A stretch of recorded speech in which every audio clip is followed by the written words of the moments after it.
Having your brand's logo designed or redesigned is a big deal. You want to be 100% confident that it's going to be well received by the public. So before its launch, you might be thinking, what can we do to make sure we get this right? And one of your solutions might be focus group. Here's why that's a bad move. First, let me start with a story about a seriously disastrous focus group. In the 1990s, a new animated show was set to air on Comedy Central. Shortly before launch, they ran a focus group. It did not go well. This show was very different from anything else on TV at the time, and the audience didn't know what to make of it. Overall, the group gave the pilot an abysmal rating of 1.5 out of 10. And because of some offensive humor, 3 people in the audience cried. Not a good sign. So, Comedy Central pulled the plug on this awful show before it could hit the airwaves, right? Well, no, because there wasn't enough time to make any changes.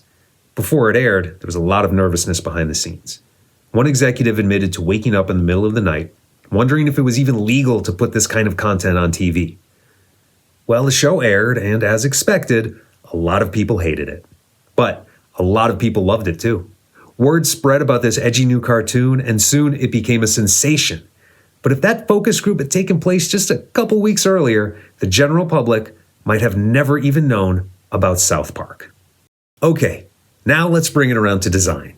Look, I'm not going to say focus groups never have their place, but when it comes to major pieces of design work like logos, I think they're the wrong approach. First, people in focus groups want to feel like they're contributing. Makes sense. But it's hard to feel like you're making a meaningful contribution when your feedback is, looks great, go with it. So instead, they feel compelled to critique.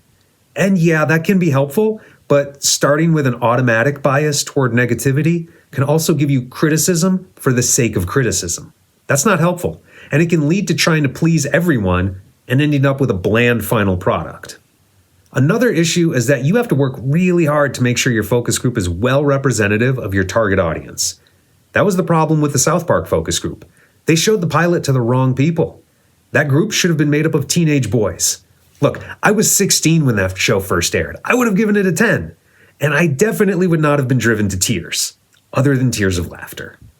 The biggest problem with focus grouping design is that these people have not been in on the process. I brought this up in a previous video. The people who will be making the final decision need to be in the first meeting. Those stakeholders are the ones who should be communicating their goals, their visions for the design, and how they want it to impact their organization's growth. You can't get to the final stages and then ask for feedback from people who have no context. And I get the objection that the general public will see the final design without having been in those early meetings. True, but as I've said before, careful planning and clear communication up front will help you avoid poor execution. After a new design launches, you'll always have people throwing their 2 cents in, and some will even hate it.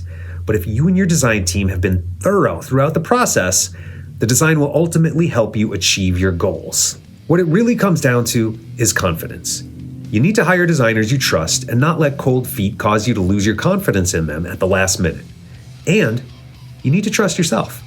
If you believe the design work is solid and that it hits the criteria that you laid out in the early stages, have confidence in your ability to decide when it's ready for launch.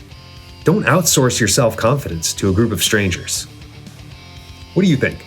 Would you or have you ever focus grouped a large design project? Tell us why in the comments. Like, subscribe, and share with someone who might find this useful. We'll see you next time on The Brand Outlaw.